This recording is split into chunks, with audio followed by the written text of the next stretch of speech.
Roald Dahl, TheTwits. Illustrated by Quentin Blake. Introducing Mr. Twit, Mrs. Twit, the roly-poly bird, the muggle-womp monkeys. Hairy faces.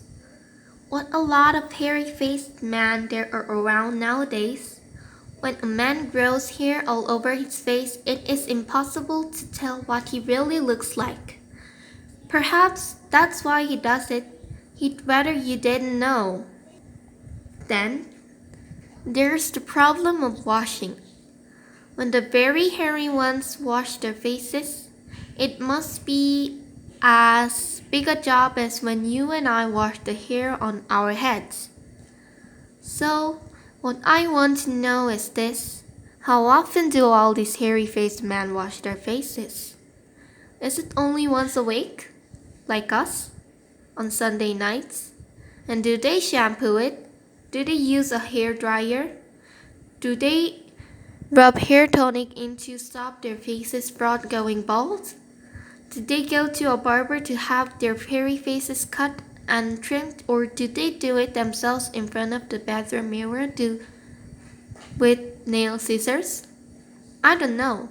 But next time you see a man with a hairy face, which will probably be as soon as you step out into the street, maybe you will look at him more closely and start wondering about some of these things.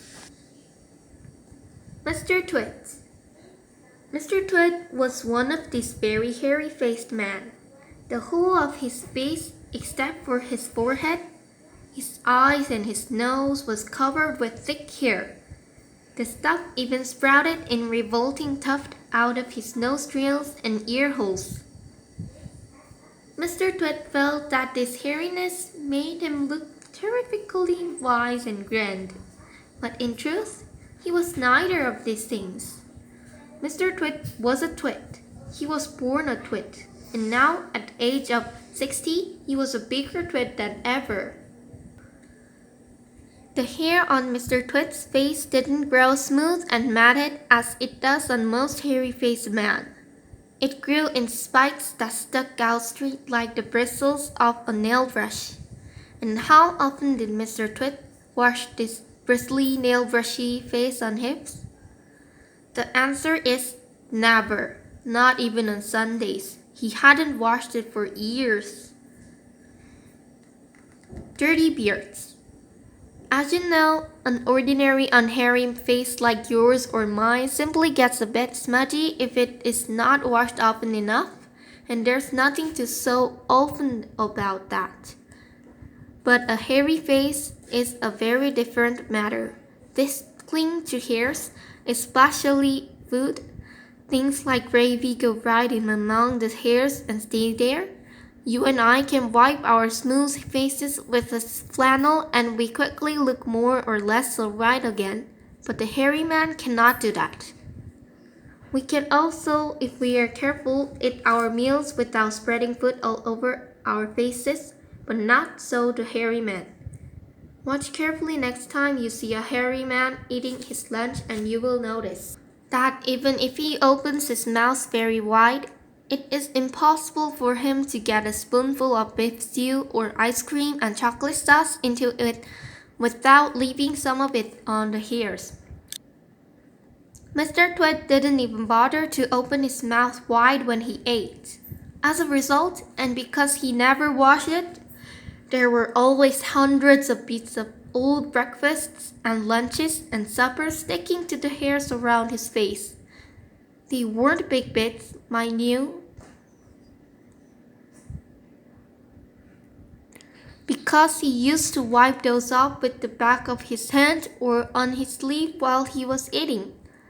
But if you look closely, not that you'd ever want to, you would see tiny little specks of dried up scrambled eggs stuck to the hairs, and spinach and tomato ketchup and fish fingers and minced chicken livers and all the other disgusting things Mr. Twit liked to eat.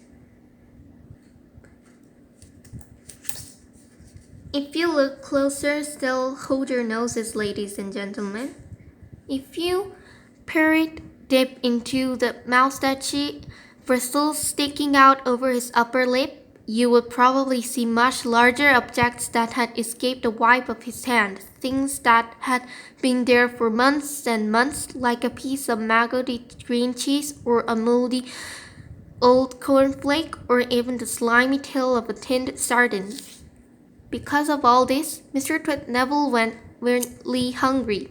By sticking out his tongue and curling it sideways to explore the hairy jungle around his mouth, he was always able to find a tasty morsel here and there to nibble it. What I am trying to tell you is that Mr. Twit was a full and smelly old man. He was also an extremely horrid old man, as you will find out in a moment. Mrs. Twit. Mrs. Twit was no better than her husband. She did not, of course, have a hairy face. It was a pity she didn't, because that at any rate would have hidden some of her fearful ugliness. Take a look at her. Ooh. Have you ever seen a woman with an uglier face than that? I doubt it. But the funny thing is that Mrs. Twit wasn't born ugly. She'd had quite a nice face when she was young. The ugliness had grown upon her year by year as she got older. Why would that happen? I'll tell you why. If a person has ugly thoughts, it begins to show on their face. And when that person has ugly thoughts every day, every week, every year, the face gets uglier and uglier until it gets so ugly you can hardly bear to look at it. A person who has good thoughts cannot ever be ugly. You can have a wonky nose and crooked mouth and double chin and stick out teeth, but if you have good thoughts, they will shine out of your face like sunbeams and you will always look lovely. Nothing shone out of Mrs. Twit's face. In her right hand she carried a walking stick. She used to tell people that this was because she had warts growing on the sole of her left foot and walking was painful, but the real reason she carried a stick was so that she could hit things with it. Things like dogs and cats and small children. And then there was a glass eye. Mrs. Twit had a glass eye that was always looking the other way. The glass eye. You can play a lot of tricks with the glass eye because you can take it out and pop it back in again anytime you like. You can bet your life Mrs. Twit knew all of the tricks. One morning, she took out her glass eye and dropped it into Mr. Twit's mug of beer when he wasn't looking. Mr. Twit sat there drinking the beer slowly. The froth made a white ring on the hairs around his mouth. He wiped the white froth onto his sleeve and wiped his sleeve on his trousers. You were plotting something, Mrs. Twit said, keeping her back turned so he wouldn't see that she had taken out her glass eye. Whenever you go all quiet like that, I know very well you're plotting something. Mr. Twit was right. Mr. Twit was plotting away like mad. He was trying to think of a really nasty trick he could play on his wife that day. You'd better be careful, Mrs. Twit said, because when I see you starting to plot, I watch you like a wombat. Oh, do shut up, you old hag, Mr. Twit said. He went on drinking his beer, and his evil mind kept working away on the latest horrid trick he was going to play on the old woman. Suddenly, as Mr. Twit tipped the last drop of beer down his throat, he caught sight of Mrs. Twit's awful glass eye staring up at him from the bottom of the mug. It made him jump. I told you I was watching you, cackled Mrs. Twit. I've got eyes everywhere, so you'd better be careful. The frog. To pay her back for the glass eye in his beer, Mr. Twit decided he would put a frog in Mrs. Twit's bed. He caught a big one down by the pond and carried it back secretly in a box. That night, When Mrs. Twit was in the bathroom getting ready for bed, Mr. Twit slipped the frog between her sheets. Then he got into his own bed and waited for the fun to begin.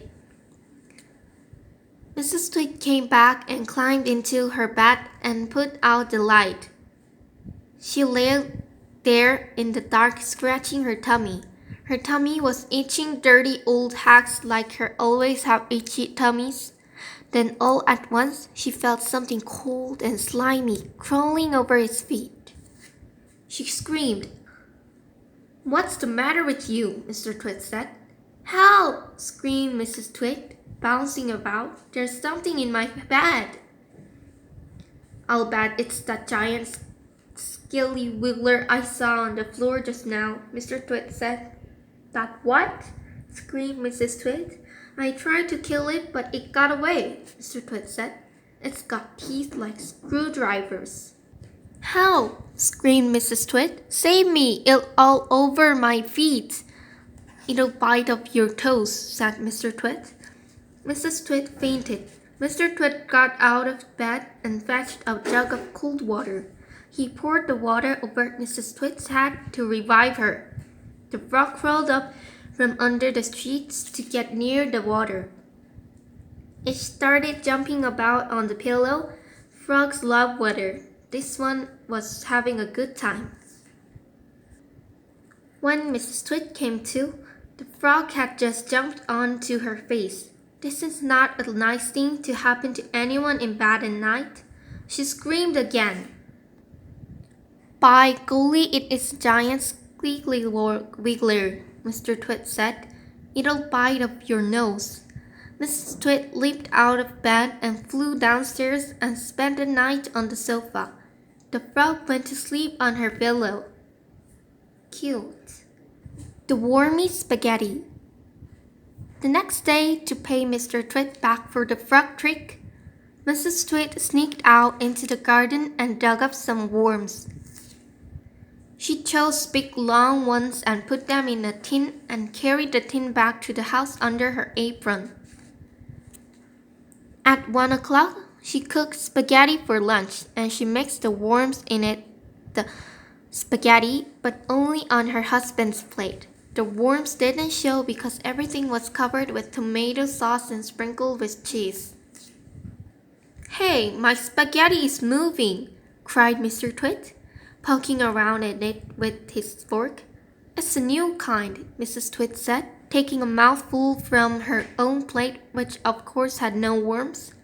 "It's called squiggly spaghetti. It's delicious. Eat it up while it's nice and hot." Mr. Twit started eating, twisting the long tomato into his mouth.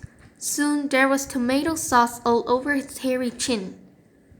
"It's not as good as the ordinary kind," he said, talking with his mouth full. "It's too squishy." "I found it very tasty," Mrs. Twit said. She was watching him from the other end of the table. It gave her great pleasure to watch him eating worms. "I found it rather bitter," Mr. Twit said. "It's got a distinctly bitter flavor. Buy the other kind next time." Mrs. Twit waited until Mr. Twit had eaten the whole plateful. Then she said, "You want to know why your spaghetti was squishy?" Mr. Twit wiped the tomato sauce from his beard with the corner of the tablecloth. "Why?" he said, "and why it had many nasty, bitter taste?" "Why?" he said. "Because it was worms!" cried Mrs. Twit, clapping her hands and stamping her feet on the floor and rocking with horrible laughter.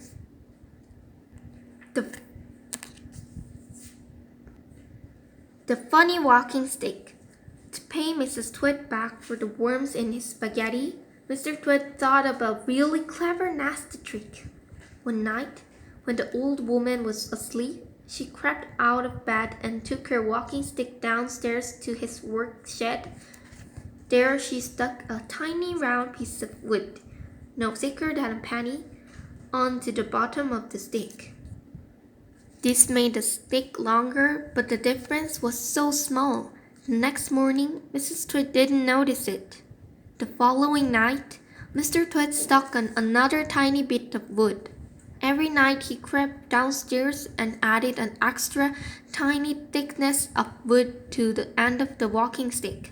He did it very neatly so that the extra bits of looked like a part of the old stick. Gradually, but also gradually, Mrs. Twit's walking stick was getting longer and longer. Now, when something is growing very slow, it is almost impossible to notice it happening. You yourself, for example, are actually growing taller every day that goes by, but you won't think it. Would you? It's happening so slowly you can't even notice it from one week to the next. It was the same with Mrs. Twit's walking stick. It was all so slow and gradual, and she didn't notice how long it was getting even when it was halfway up to her shoulder. That stick's too long for you, Mr. Twit said to her one day. Why, so it is, Mrs. Twit said, looking at the stick. I've had a feeling there was something wrong, but I couldn't for the life of me think what it was. There's something wrong all right, Mr. Twit said, beginning to enjoy himself. What can have happened? Mrs. Twit said, starting at her old walking stick. It must suddenly have grown longer. Don't be a fool, Mr. Twit said. How can a walking stick possibly grow longer? It's made of dead wood, isn't it? Dead wood can't grow. Then what on earth has happened? Cried Mrs. Twit. It's not the stick, it's you, said Mrs. Twit, grinning horribly. It's you that's getting shorter. I've been noticing it for some time now. That's not true, cried Mrs. Twit. You're shrinking, woman, said Mr. Twit. It's not possible. Oh, yes, it jolly well is, said Mr. Twit. You're shrinking fast. You're shrinking dangerously fast. Why, you must have shrunk at least a foot in the last few days. Never, she cried. Of course you have. Take a look at your stick, your old goat, and see how much you've shrunk in comparison. You've got the shrinks, that's what you get. You've got the dreaded shrinks. Mrs. Twit began to feel so trembly she had to sit down. Mrs. Twit has the shrinks. As soon as Mrs. Twit sat down, Mr. Twit pointed at her and shouted, There you are! You're sitting in your old chair and you've shrunk so much your feet aren't even touching the ground. Mrs. Twit looked down at her feet and by golly the man was right. Her feet was not touching the ground. Mr. Twit, you see, had been just as clever with the chair as he'd been with the walking stick. Every night when he had gone downstairs and stuck a little bit extra onto the stick, he had done the same to the four legs of Mrs. Twit's chair. Just look at you, sitting there in your same old chair, and cried, and you've shrunk so much your feet were dangling in the air. Mrs. Twit went wide with fear. You've got the strings, cried Mr. Twit, pointing his finger at her like a pistol. You've got them badly. You've got the most terrible case of shrinking I've ever seen. Mrs. Twit became so frightened she began to dribble.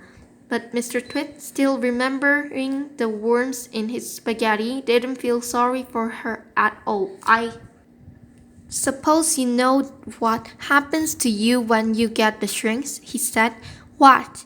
Gasped Mrs. Twit. What happens? Your head shrinks into the neck, and your neck shrinks into your body, and your body shrinks into your legs, and your legs shrink into your feet, and in the end, there's nothing left except a pair of shoes and a bundle of old clothes.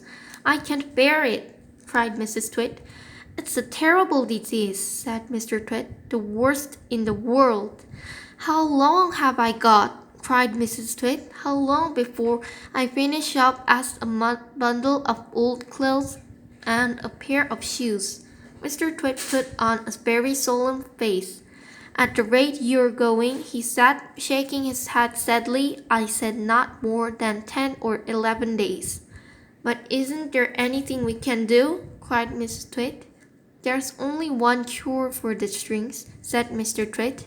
Tell me, she cried. Oh, tell me quickly. We'll have to hurry, said Mr. Twit. I'm ready, I'll hurry. I'll do anything you say, cried Mrs. Twit. You won't last long if you don't, said Mr. Twit, giving her other grisly grin. What is it I must do? Cried Mrs. Twit, clutching her cheeks. You've got to be stretched, said Mr. Twit. Today's story is over.